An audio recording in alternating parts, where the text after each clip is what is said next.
Today's episode is brought to you by Patreon. If you're interested in supporting the show, go to patreon.com/Joshua and become a $2 backer today and get early access to the new episodes. I'll be leaving a link down in the description to the page, but for now, on to today's episode.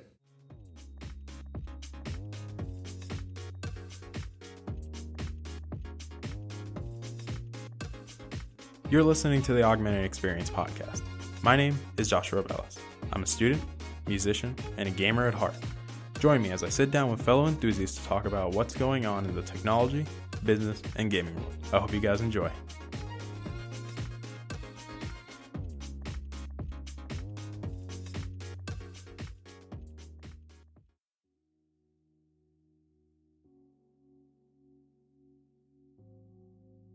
All right, everybody, welcome back to the show. My name is Joshua Bellis. I'm your host as usual. And if you were keeping up with the social media page, then you guys probably already know what today's topic is. And I wanted to do this for a while now because I wanted to have this idea for the show, either do this as a branch off or just do this as like a little side thing for the show. The same thing as like a tech advice that, think about, because I'm going to call this episode part of the real talk. That's what I'm going to do. This one's going to be an unscripted video. Essentially, this one is just going to be me talking from the heart. And this is just more of a personal episode is what it is, really. It's the same thing with like when I asked Kelsey to prom, essentially, my girlfriend. So it's going to be one of those episodes. So this is going to be a little bit more laid back. I know I don't really have a set script for it. So yeah, we're really just going to go off what's on my mind. And obviously, like I said, today's episode is going to be over talking about my first year in college, especially because, as many of you know, this was my first year in college. So, and obviously, like when we started the show, this was during my spring semester of college. So I think it's only fitting that we talk about it, especially because we started the show just recently, basically. And it's already doing pretty good. I'm not going to lie. Like, I'm happy where it is. And I know the only thing I can hope is that it keeps growing. But let's get on with the topic, essentially. So I think with my first year of college, I want to think where I want to start because there's a lot. And I want to break it down, I'd say, in three categories, essentially. Like, obviously my academics, what did I do on my free, and then what did I do in my free time, and then also like my spirituality and things of growing in my faith. Because obviously, as you guys probably guessed, like if you know me for a long time or if you're just new listening, so it's kind of obvious that I always like to share my faith with people, and I always like to tell them what I believe in and why I believe it. And I think it's very important because it does play a role, especially in talking about my first year, because it was really woven in there, essentially. And it's going to be woven in there, essentially, during all my time in college, essentially. But the main thing is I want to start with the academics, because obviously, if you were part of my groups in college, like my Cal group specifically, because they're probably the ones that I've talked to the most and interact with the most, then yeah, I think overall my first year of college academically was very successful. Like, first semester was a 4.0, and then right now we're just waiting on the grades for our final for this semester and see if I keep the 4.0 or even if I drop to a B. I think if I get the B in ethics and history, then I think I get a 3.88 GPA, or I'm still in that ballpark given that I was a 4.0 last semester. So I think overall academically was a really well. I think another important thing was was during Cal, because during calculus, like, I didn't take calculus at all during high school. Like, I took pre-cal, but that was pretty much it. So all I did was pre-cal, and going into it, I was like, well, I don't know how I feel about Cal. Like, I don't feel like I can do as well as I think I can. So I kind of like panicked a little bit. So I took pre-cal my first semester, and I actually did incredibly well. And I understood a lot of materials, mainly because of my friends. And we'll go into that a little bit. But I mainly understood a lot of the material because of my friends. And then when we went into Cal 1, that's where it started to show, because a lot of the material started to click. And I was able to effectively teach it to my friends and basically run our study group, essentially. My friends make the joke that I was kind of the reason why they passed, but we're not going to do that. But I did really well. Like, being honest, yeah, like I still got A's. I basically got a 99 in pre-cal, and then I got 100 in Cal 1. So I got like an 86 on the final in Cal 1, but that didn't affect my grade because I still showed up every day. I got 100 on my midterm, both my gateways, all the homeworks. So it added up, and then I still got 100 on there. So it was really good on my part, essentially. But I think one thing I think another point that I want to talk about is probably like my other classes, because they were interesting. Like a lot of my classes, like if you know me, I actually wasn't in the engineering college yet. I still hadn't gotten accepted in. I'm being transferred in now, right now as we speak, essentially. And I think overall, all my other classes, I really liked them. I really liked both my English classes. I did English 1301, which is basically Intro to College Rhetoric. And then I did the 1302, except the engineering version. And overall, it was really good. I actually liked it. And I think overall my time there was well spent. I did really well. Obviously, yeah, they helped my GPA a lot because I got A's in both of them, A pluses. And obviously, yeah, my other classes was like Intro to Cinema, which I really liked. Intro to Cinema, it was a fun class. I really enjoyed it. I enjoyed the teacher, how he taught. You know, then I also had my ethics professor, Mr. Burgess, which I really liked him. And as a spoiler warning, I'm actually bringing Mr. Burgess on because we're going to talk about a little bit of ethical theory on the show, a little bit regarding a specific topic. But overall, I think it was really nice. It was a great first year, in my opinion, in terms of school and grades and all this other jazz. Essentially the main thing, because I'm basically there to get my degree. But at the same time, I also treat college like a social experiment, because that's, in my opinion, that's what I view it as. It's just a social experiment. All you're really there for is to learn how to interact with other people and how to deal with situations involving people from other walks of life and understanding their point of view, because that's pretty much how the real world operates. But I think when we go into my personal thing, at least more in regard to my friends, I made a lot of friends, especially because for me personally, the transition was hard, especially because I grew up a lot in Dallas. Like, I wasn't born in Dallas. I was born in Florida, Fort Lauderdale specifically. And I moved to Dallas when I was 4 or 5. Yeah. And during that move, it was hard, especially because I wasn't used to that kind of move at a young age. Especially growing up, if you knew me growing up, then I really wasn't the best of people. I made a lot of dumb choices, a lot of stupid mistakes, and it was hard because I moved into a new city and I was like, well, nobody knows you. They don't know what you've done. So it's a fresh start. But obviously I didn't take advantage of it, and I still did the same stupid stuff. So yeah. And that kind of bit me in the butt a little bit growing up, and it led to a lot of things I had to learn and grow from as a result. But going into college after I had already grown to the degree that I'm at right now, and then coming to peace with a lot of the stuff and fixing a lot of the relationships I messed up, I think it was hard, in my opinion, because I cried a lot. It was really hard because I had a lot of my mentors here. I had a lot of my friends and my family obviously are here.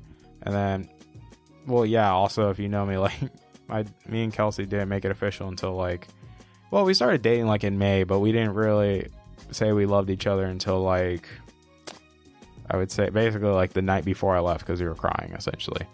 And to me, it was hard because I wasn't used to that.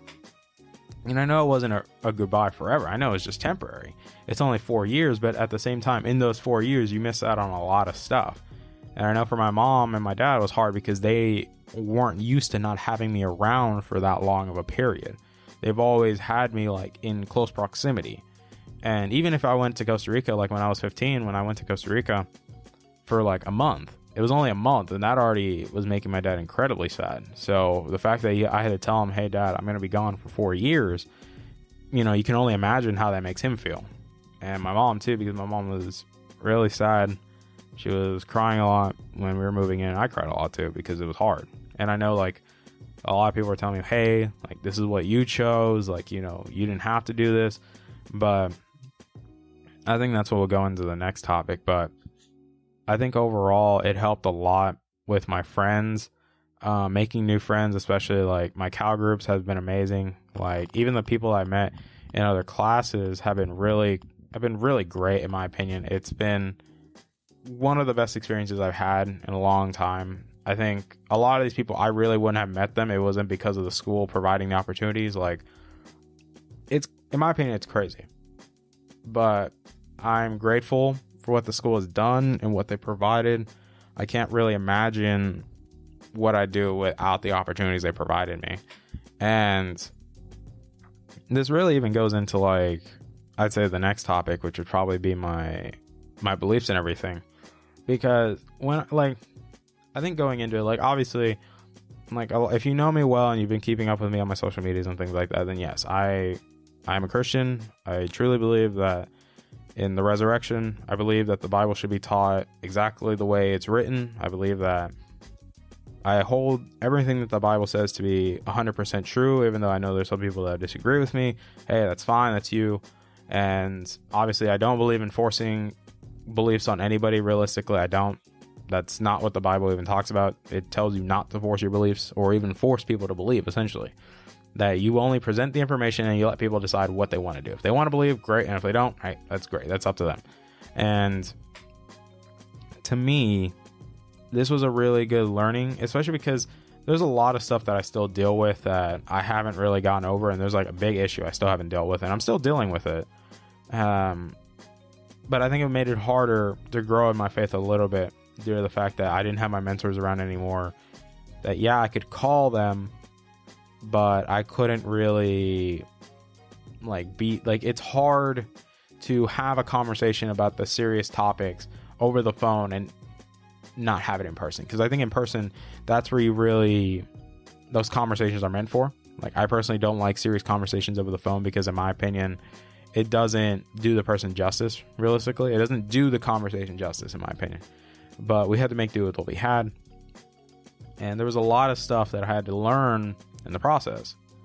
That there was a lot of things, like, realistically, I was tested emotionally. And I was kind of at least glad that I at least had people over there that I could have these kind of conversations with. Like, people in my Cal group were the believers as well. I've basically became part of a new church over there, Redeemer. I love those guys to death, and girls too, because our GC group, which is our gospel community group, was very helpful. I really love all of them to death. They made living there a lot easier for me, and especially like guys like Pedro and Mitchell that made me welcomed and talked to me a lot, and they're always talking with me, seeing how I'm doing, checking in. So, and then even Garrett, because Garrett came on the show and we talked about the state of the gaming industry episode. It was like one of the earlier episodes that he was part of the group, and he always gave me a ride, especially because, like I said, like, I lost my car in the process, but I'll go into that. But I think in terms of my belief, there was a lot of growing that was really helpful. In my opinion, there was some things that I had to learn to improve on, which I'm still improving because, like I said, nobody's perfect. Everybody's going to make mistakes. There's a lot of things that can cause people to stumble, essentially. And there was just a lot that I had to learn that I still am learning. And I think overall, having people there made it easier to at least learn because, like I said, there's still some things that I still haven't learned because I'm still a new believer, realistically. Like, I grew up in the church my entire life. Like, I remember even in Florida, there was a little church. Pastors, they still remember us because they sometimes come here and they see us. But I remember them. I grew up in the church. Like, my mom was a believer. My dad identifies as a Catholic, but he's not really a Catholic, to be honest. He's more of a Christian, to be honest. And, like, my aunt's a full believer. Like, I'm like, yeah. My aunt's great. I love her to death. Like, I grew up in a church home, essentially, and I didn't really start believing until I was 16. So I attribute a lot of that growth because of, like, my young life leaders and a lot of people that poured into me, and a lot of my mentors. They helped me out during my last 2 years in high school, junior and senior year of high school, and they helped me believe a lot more and understand things a little bit better. And it was nice. And I think at least having a portion of that in Lubbock at least made it easier to move. And in my opinion, as much as all the good things happened, especially, like, there's a lot of good things that happened in my first year. I'm not going to lie. But there was also bad things. I think one of the first bad things that happened realistically was, well, getting my car towed because of the football game, because I didn't know you can not park in a public space and, just go to the game. I didn't know you can do that. Well, you couldn't. And I got my car towed. So I had to pay money for that. In October, I lost my car because of a car accident. I posted a clip about it, I think a long time ago, if you guys remember it, that I lost my car in a car accident, a hydroplaning incident, that I was coming home for Fair Day weekend here in Dallas, and my car hydroplaned on the ramp coming here. So that sucked. And then the fact that the city of Sweetwater also gave me a ticket. Friggin' jerks. But I had to deal with that, and that sucked too, because that was a whole lot of stuff I had to deal with, and it got on my nerves. And I think another thing that happened was a lot of the stress with my relationship, because long distance relationships are hard. I'm not gonna lie with you guys. I'm not gonna tell you that it's easy, because I'd be lying to you essentially. But it made it hard, especially because I didn't get to have my girlfriend here with me. She wasn't, I wouldn't say present, but the fact that she wasn't here made it hard. It was hard. And I know it made it hard on her, because she wanted me here to wipe her tears away when she cried, when there was stuff not going right, or she needed my help and I couldn't be there. And emotionally made it hard for me and her as well, because like I said, it takes two to dance, essentially. That a relationship isn't based on one person, that it takes two to become one, essentially. That's another thing that I believe in, that's also talks about in the Bible, is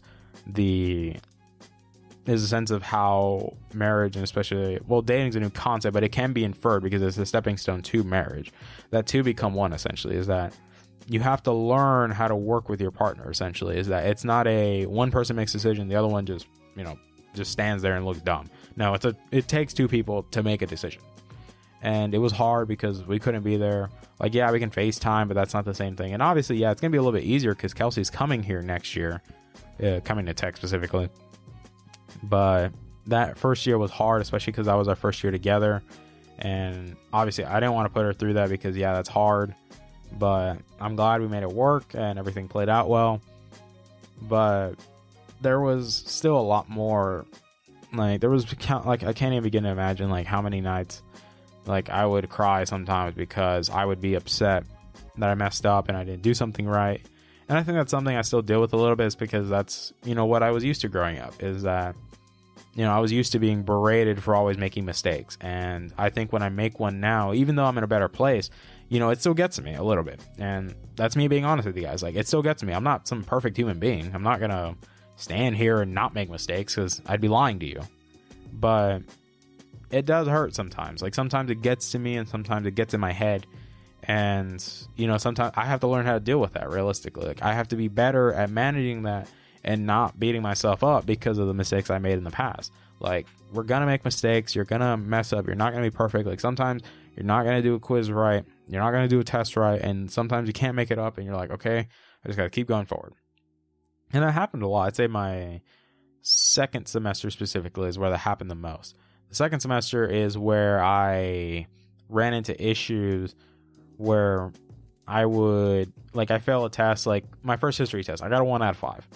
That was really bad. I hated myself, but Dr. Franklin told us not to beat ourselves up, because like I said, we weren't used to testing the way that she does it, essentially, because she has a special way of doing things, or the quizzes that she does are not what we expect, essentially. It's she's not lying to us. She tells us everything that's on the lecture could be on the test, essentially. She doesn't lie to us. She doesn't try to change it. It's exactly what she says in the lecture will be on the test. So she was at least honest, and some of us weren't prepared for that, because we thought there were trick questions. In reality, there weren't. It was literally beat for beat exactly what she says. So a lot of us failed it. Another example would be when I failed my first gateway in math, because I wasn't used to doing derivatives that well, and I felt bad. I messed up. And then so what I did was I asked my roommate to show me how to do better at derivatives and how to memorize and understand the concept behind them. And we went over it, and then the second time I did the test, I passed it. So I think, and what's another thing? Oh yeah, I think even the thing with the car is what got me a lot too, because losing my car sucked, because it was a gift. That car was given to me by my dad. That was my sister's car, essentially. My sister that passed away during my senior year, going into my senior year, she passed away. And that car was hers. And they gave it to me as a gift, because they're like, well, he doesn't have a car, and we'd like him to have a car to go to college, and so he can come back when he needs to see us. And it made me feel horrible, because it hydroplaned. Yes, I know it's also my fault a little bit too, because I didn't know how to deal with hydroplaning incidents. That's my fault as well. But it did get to me a lot, because it was a gift, and I know how, for my dad's side of the family, that what that car represented to them was a memory, and obviously I just destroyed it. So it made me feel bad. but I know that I shouldn't, like, I couldn't do anything, essentially. There wasn't nothing I can do. So obviously there was a lot of bad stuff that happened too during my senior year. There's no reason to lie. I know that it's, well, not my senior year, but specifically my first year of college. But there was a lot of stuff that happened, clearly. And I think it was just something that I had to learn in the process, because like I said, when you're at college, your parents aren't there to help you. It's just you on your own, and you have to figure out how to deal with those situations. And I think that's something important, especially for a lot of my friends and even listeners. If you're going into college for the first time, is that something you have to think about, is your mom and dad aren't going to be there, like, to help you out, and you're going to have to learn how to handle the situations on your own sometimes. Like, there's just some things that, yes, I do agree, there are some things that you can read in a book and learn how to deal with them, but there's some things that you have to go through it in order to understand it. And I think that, as much as that sucks, it's always the example I tell people is, like, you either learn things the hard way or you learn it the easy way. Preferably, you want to learn it the easy way, but sometimes when you learn it the hard way, you know, you kind of have to. Like, there's some ways that, or some times where you have to learn the hard way. And as hard as that sounds, to be honest, yeah, that is true. Like, sometimes you have to learn the hard way, but it's recommended that you don't learn the hard way every single time, because you don't want to learn the hard way every time. There's a reason the hard way is only for limited occasions, because there's some things you just can't learn from a book. And I think that's very important. But I think even after all the bad stuff that happened, I'm still blessed that I had the opportunity to go to college, that I had the opportunity to have a lot of my school paid for. Like, yes, I still have a little bit of loans, but it's not as crazy as like $200,000. No, like, my school's not that expensive. Like, I bet my loans are only $5,000 a year. And if I get if I get the CA job for my floor in Sneed, then I would end up reducing that and probably get rid of my loans. So I'd only have $10,000 in loans. And then obviously, you know, as it is in engineering, $10,000 loan is nothing, because you're making like over $120,000 a year. So even if they start you at $80,000 to $100,000, that still pays for the loan. You get what I'm saying? Like, that pays the loan in the first year, essentially.